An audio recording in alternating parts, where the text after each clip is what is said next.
Blois, une ville sur l'axe ligérien entre Tours et Orléans, au cœur de la région Centre-Val de Loire, avec cette accessibilité qui est très facile par l'autoroute ou par la voie ferrée à 1h30 de Paris. C'est une ville de 47 000 habitants, riche de sa diversité de population, une ville, préfecture au sein d'une agglomération qui compte aujourd'hui 115 000 habitants, avec une vraie dynamique d'activité, avec un taux de chômage qui est en dessous de la moyenne nationale, et puis une qualité de vie qui est offerte par cette réalité de la qualité environnementale. Une forêt, la forêt domaniale de Blois au nord, la forêt de Russie au sud, la Loire. La chance d'être dans une ville traversée par ce fleuve royal, magique, extraordinaire qu'est la Loire, classé au patrimoine mondial de l'UNESCO. C'est un fleuve extraordinaire et magique. Selon la luminosité, selon l'heure de la journée, il change de couleur. C'est depuis le château de Blois que François Ier décida de construire sa petite résidence de chasse qu'on connaît tous, Chambord. Le deuxième château de France le plus visité après Versailles. Notre château royal, propriété de la ville, nous permet aussi de jouer ce rôle d'attractivité touristique et culturelle. Nous atteignons les 400 000 visiteurs au château et puis tout un réseau culturel avec la Maison de la Magie en face du château qui est un lieu unique en Europe autour de l'illusionnisme.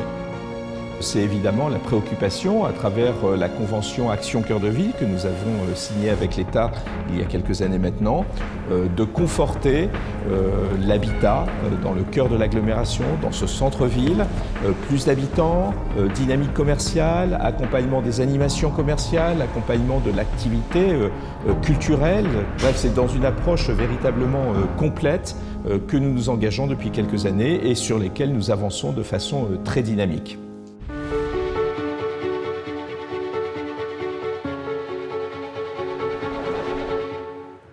Aujourd'hui, donc, Histoire et Patrimoine fait l'acquisition de l'Hôtel-Dieu, ce bâtiment remarquable, historique, une rénovation importante avec un objectif de mixité dans ce que sera l'offre au sein de ce patrimoine.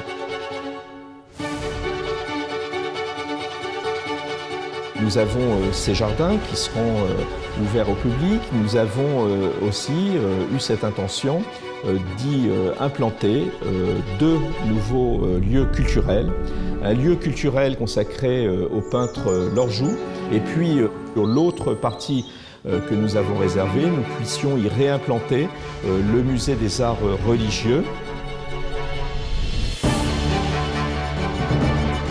On voit qu'il y a à la fois cette recherche permanente de rendre la qualité de vie plus agréable pour les habitants, mais aussi une attractivité toujours supérieure en termes de tourisme. Dans cet objectif de restauration de l'Hôtel-Dieu, nous avions 3 candidats et Histoire et Patrimoine a été le groupe qui a fait l'unanimité parce que ça a été véritablement la prise en compte de l'histoire de ce lieu qu'il fallait préserver, mettre en valeur, tout en l'inscrivant dans le XXIe siècle et lui redonner une vie. Nous sommes ensuite allés avec mes services sur des sites qui ont été confiés par d'autres collectivités à Histoire et Patrimoine, ce qui nous a permis de constater le sérieux du travail porté par ce groupe.